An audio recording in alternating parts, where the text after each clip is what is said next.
vocês? Vamos então dar continuidade aos nossos temas para a preparação da Quaresma de São Miguel Arcanjo.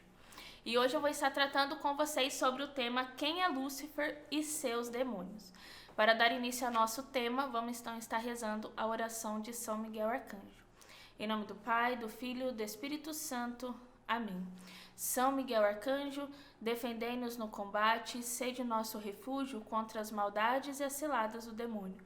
Ordena-lhe Deus, e instantemente o pedimos, que vós, príncipe da milícia celestes, pela virtude divina, precipitai o inferno a Satanás e a todos os espíritos malignos que andam pelo mundo para perder as almas, assim seja. Amém. Vamos então dar início ao nosso tema, aonde nós sabemos, que Lúcifer foi um anjo criado por Deus, um anjo de luz, aonde ele tinha beleza. Porém, através da sua arrogância, do seu orgulho, ele quis se igualar, ou melhor, ser melhor do que Deus, E com isso, ele se precipitou ao abismo do inferno. O Catecismo da Igreja Católica vem dizer a seguinte forma: por trás da opção de desobediência de nossos primeiros pais, que seria Adão e Eva, há uma voz sedutora que se opõe a Deus e que por inveja o faz cair na morte. A Escritura e a tradição da inveja veem neste ser um anjo destronado, chamado Satanás ou Diabo. A Igreja ensina que ele tinha sido anteriormente um anjo bom, criado por Deus. Com efeito, o diabo e outros demônios foram por Deus criados bons em sua natureza, mas se tornaram maus por sua própria iniciativa. A Escritura fala de um pecado destes anjos. Esta queda consiste na opção livre destes espíritos criados, que rejeitaram radical e irrevogavelmente a Deus e seu reino. Temos um reflexo desta rebelião nas palavras do tentador ditas aos nossos primeiros pais: e vós sereis como deuses. O diabo é pecador desde o princípio, pai da mentira.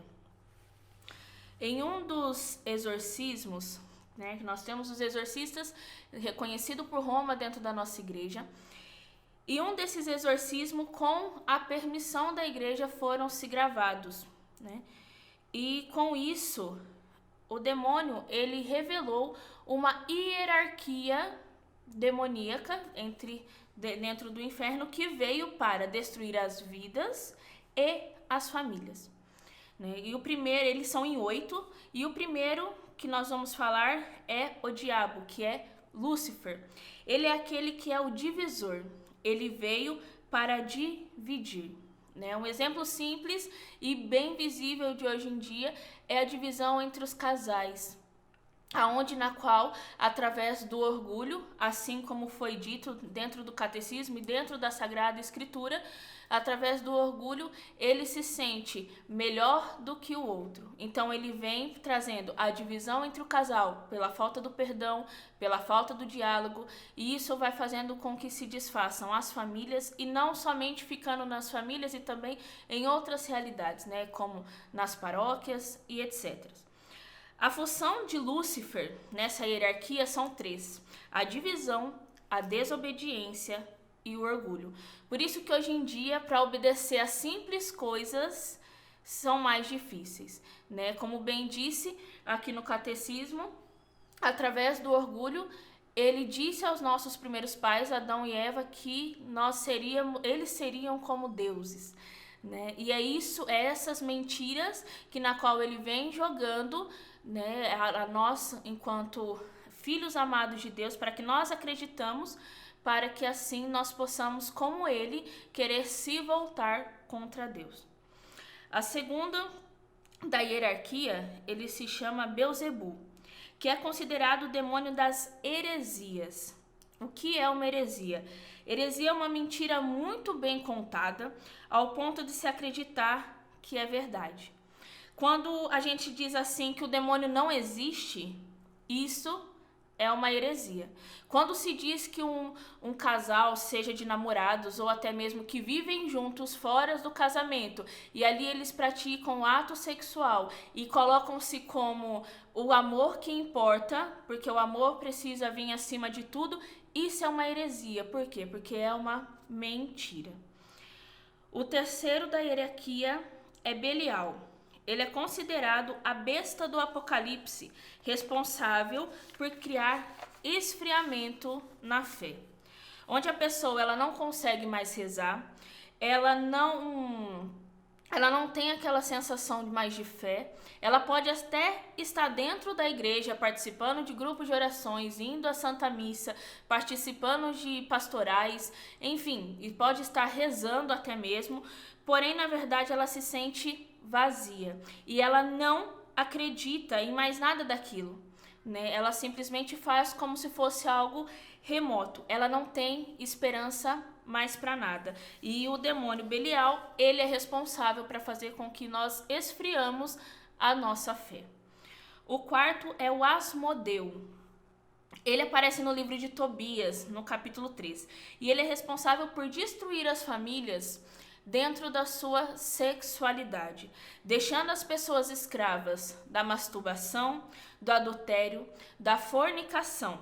A fornicação seria o sexo fora ou antes do casamento, e a idolatria do corpo, né? Hoje em dia o que mais nós vemos é isso, né? As pessoas idolatrando o próprio corpo, onde aquilo que seria ter como vista o templo do Espírito Santo, hoje é pregado como se nós devemos mostrar algo que nós deveríamos guardar como sagrado. E Asmodeu, ele é responsável por isso. O quinto da hierarquia é Astarote.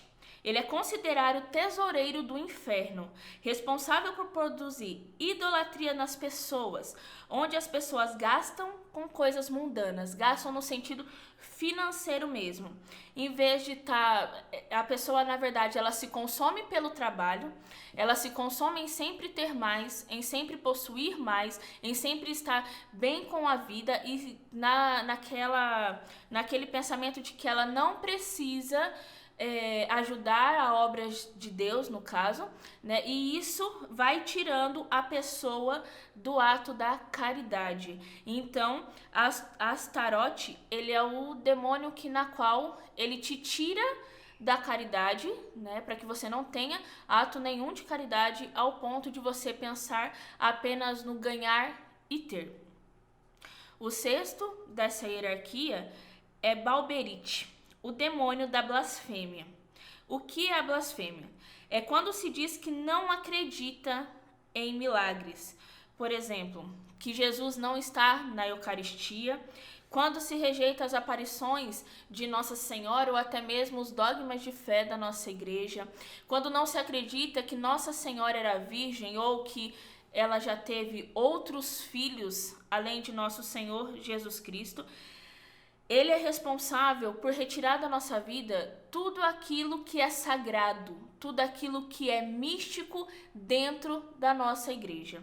Ele é responsável por que, tirando mesmo esse místico e esses atos sagrados, nós começamos a enxergar como as coisas fossem normais, sendo que não tivesse valor nenhum. A pessoa ela pode até estar dentro da igreja, pode até estar praticando algo de movimentos dentro da igreja, porém é uma pessoa vazia na qual ela não acredita em nada daquilo. Ela simplesmente está ali por estar. E isso é um grande perigo, né? O sétimo da hierarquia é Aliramac, considerado o guarda-roupa do inferno.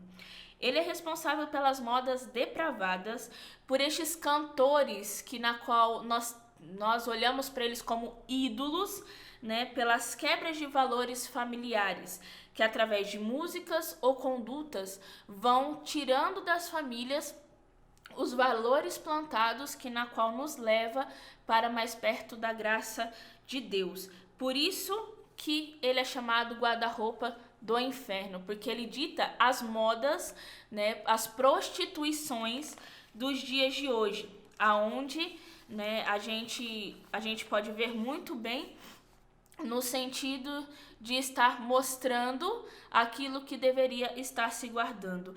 Toda a questão da prostituição é causado por ele. A depravação e a difusão do feminismo foi tudo obra dele. E o oitavo é Nergal, considerado o demônio da corrupção. Ele age nos políticos, nos traficantes, mas também em pessoas que estão dentro da igreja. Você já ouviu aquele ditado que diz o jeitinho brasileiro, que na qual as pessoas vão tentando ganhar vantagens em cima de tudo, seja nas pequenas coisas, né, como furar uma fila ou, enfim, tirar vantagem de pequenas coisas desde as maiores. Ele é responsável por isso, né? Por isso ele é considerado o demônio da corrupção, daquilo que na qual face de errado seja grande ou pequena, né? Que na qual nós tentamos tirar vantagem. Estes são os 8 demônios que compõem uma hierarquia do inferno, onde trabalham e atuam dentro das famílias e até mesmo dentro da igreja, que na qual hoje é um perigo muito grande. Gostaria de lembrar também que a atuação do demônio não é só uma questão possessa, uma questão de exorcismo. É nos nossos atos, nos nossos pensamentos, na forma que nós nos portamos perante as situações. Então, que nessa quaresma nós possamos pedir mesmo a intercessão de São Miguel para que nós possamos, então, combater a hierarquia demoníaca com a hierarquia dos anjos, que na qual nos levará para Deus, derrotando os demônios que muitas vezes estão em nós e nós não vemos, que aquilo que o mundo nos oferece não tem valor. Fiquem com Deus, até a próxima. Tchau!